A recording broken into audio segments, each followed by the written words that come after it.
K푸드의 인기에 힘입어 우리 농식품 수출액이 지난해보다 7.6% 증가한 것으로 나타났습니다. 특히 라면은 2개월 연속 수출액이 1억 달러를 넘어서며 전 세계적인 인기를 끌고 있는데요. 김치와 삼계탕 등 우리 전통 음식의 수출 역시 증가세를 보였습니다. 진주영 기자가 전해드립니다. 올해 1월부터 5월까지의 농식품 수출 누적액이 지난해보다 7.6% 증가한 39억 6천만 달러를 기록했습니다.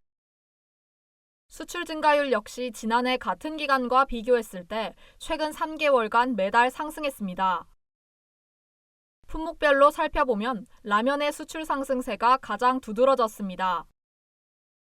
라면 수출액은 총 4억 8,620만 달러로 지난해보다 36% 넘게 증가했는데 특히 5월 한 달 동안의 수출 실적은 1억 달러가 넘습니다.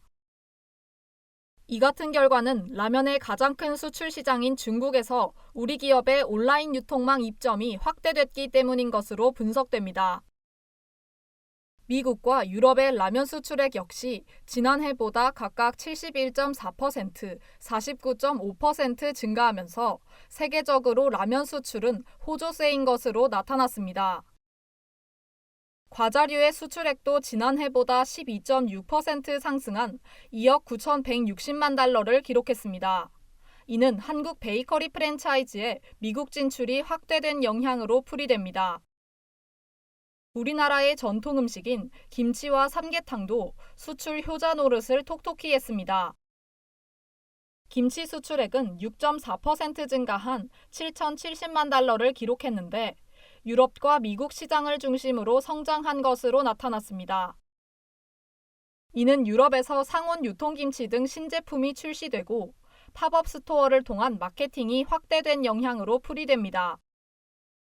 삼계탕 등 닭고기 수출 실적도 6.6% 증가한 3,780만 달러를 기록했습니다. 특히 지난해 EU를 상대로 한 열처리 가금육 수출 협상 타결로 삼계탕이 본격적인 유럽 수출길에 오르며 수출 증가에 힘을 실은 것으로 분석됩니다. 조제 분유의 수출 실적은 4.7% 성장한 3,710만 달러를 기록했습니다. 올해 4월까지 감소세를 보였는데 5월부턴 증가세로 돌아섰습니다. 조제 분유 최대 시장인 중국이 지난해 배합 기준을 변경해 수출이 주춤했지만 올해 들어 우리 기업의 상품 등록이 완료되면서 수출이 회복된 것으로 풀이됩니다. 작년 4월부터 해서 5월부터인가 해가지고 계속 마이너스였어요. 왜냐면 배합 비율을 다시 재시구를 해야 돼요. 중국 당국에. 올해 한 달 지나면서 추가세트로 허가를 받은 거고요. 그런 품목들이 천천히 이제 수출하는 것도 늘어난 거죠. 전체 농식품 수출을 시장별로 비교해보면 미국과 중국, 아세안과 유럽에서 K푸드의 수출이 증가했습니다. 농식품부는 중국 내 소비가 회복세를 보이며 대중국 수출이 증가세로 전환됐고 미국과 유럽 역시 소비 증가세가 지속되고 있다고 설명했습니다. 반면 일본은 지속적인 엔저와 고물가 상황이 이어지고 있어 대일본 수출 실적이 지난해보다 5.8% 감소한 것으로 나타났습니다. NBS 진주영입니다.